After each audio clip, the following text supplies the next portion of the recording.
గత నెల గణతంత్ర దినోత్సవం పురస్కరించుకుని పవన్ కళ్యాణ్ గారు త్రిబుల్-ఆర్ అని చెప్పేసి తూర్పుగోదావరి జిల్లాలో రాజోలు రాజానగరం సీట్లు అయితే ప్రకటించడం జరిగింది. అయితే ప్రకటించినప్పటికీ కూడా అభ్యర్థుల మీద అయితే క్లారిటీ లేదని చెప్పేసి ఊహాగానాలు.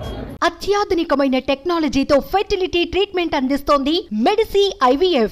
ఈ రోజు జనసేన అలాగే చంద్రబాబు తెలుగుదేశం పార్టీ ఇద్దరు అధినేతలు కూడా తొలి జాబితా ప్రకటించడం, ఆ తొలి జాబితాలో కూడా రాజానగరం పేరు మొదట ప్రకటించడం అనేది జరిగింది. అయితే ఇప్పుడు ప్రస్తుతం మన బత్తుల బలరామకృష్ణ గారి దగ్గర ఉన్నాం. ఒకసారి ఇక్కడ రేపు నుంచి జరిగే ఉమ్మడి కార్యక్రమాలు ఏ విధంగా ఉంటాయి ఏంటో అడిగింది. చెప్పండి, మీరు రాజానగరం ఫస్ట్ గణతంత్ర దినోత్సవం రోజు చెప్పడం జరిగింది, అలాగే ఈ రోజు పౌర్ణమి రోజు కూడా రాజానగరం టికెట్ ని మొదట అనౌన్స్ చేయడం జరిగింది.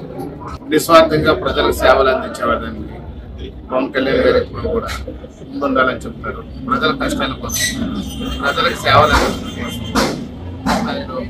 ప్రజలకు సపోర్ట్ చేయాలని చెప్పేసి ఎప్పుడు తెలియజేస్తున్నారు. దానిలో భాగంగానే మేము కష్టపడ్డాము.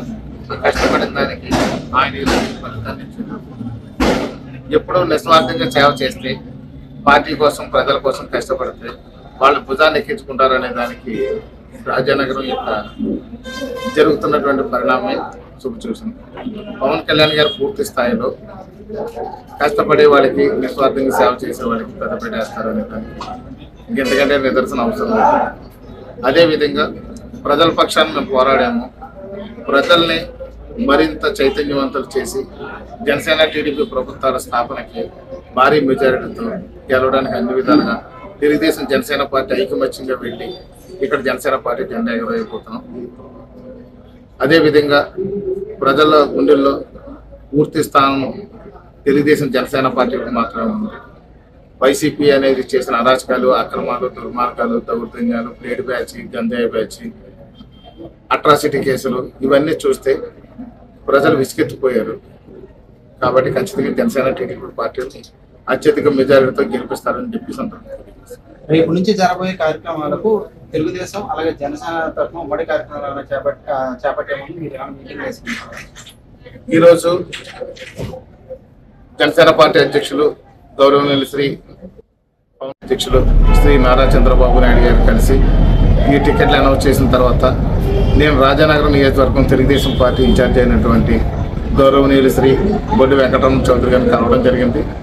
వారు కూడా సానుకూలంగా స్పందించి టీడీపీలో ఉన్నటువంటి క్యాడర్ ఒక్కోటి కూడా మిస్ అవ్వకుండా ప్రతి ఓటు మీకు వేపిస్తామని చెప్పి మాట్లాడడం జరిగింది. వారు మాకు అధిష్టానం నుంచి క్లియరెన్స్ లేక ఇన్ని రోజులు వెయిట్ చేసాం, కానీ అధిష్టానం నుంచి క్లియరెన్స్ వచ్చింది కాబట్టి మీకు ఖచ్చితంగా పూర్తి స్థాయిలో మేము సపోర్ట్ చేస్తామని చెప్పేసి వారు మాట్లాడడం జరిగింది.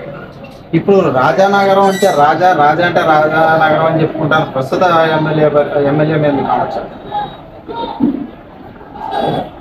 రాజులు రాజరికాల పోయి చాలా ఏళ్ళైంది. వీళ్ళు ఇంకా రాజులుగా ఫీల్ అవుతున్నారు కాబట్టి ఈ రాజరికాన్ని కూడా ఇంటికి పంపించేసేసి కష్టపడేవాడికి రైతు పెట్టికి పట్టం కట్టడానికి ప్రజలందరూ సిద్ధంగా ఉండాలని నేను చెప్తాను. ఇది ఇక్కడ పరిస్థితి. అయితే రానున్న రోజుల్లో ఉమ్మడి కార్యాచరణ మీదుగా మేము వెళ్తాం. తెలుగుదేశం జనసేన పార్టీ ఇద్దరు నాయకులు శ్రేణులు అలాగే అందరం కలిసి ముందుకెళ్తాం. మా ఇద్దరి మధ్యలో ఎటువంటి విభేదాలు లేవు. ఖచ్చితంగా ఇక్కడ జనసేన పార్టీ జెండా ఎగరేస్తాం. అలాగే పవన్ కళ్యాణ్ గారు ఏ విధంగా అయితే మా కష్టాన్ని గుర్తించి మొదటి సీటు ఇక్కడ ప్రకటించారో అదే విధంగా ఇక్కడ నుంచి రాష్ట్రంలో ఫస్ట్ గెలుపొంది భారీ మెజార్టీతో పవన్ కళ్యాణ్ గారికి ఈ సీట్ అనేది గిఫ్ట్ ఇస్తామని చెప్పి బలరామకృష్ణ గారికి చెప్పడం జరుగుతుంది. కెమెరామెన్ వినోద్తో జనార్దన్, రాజానగరం.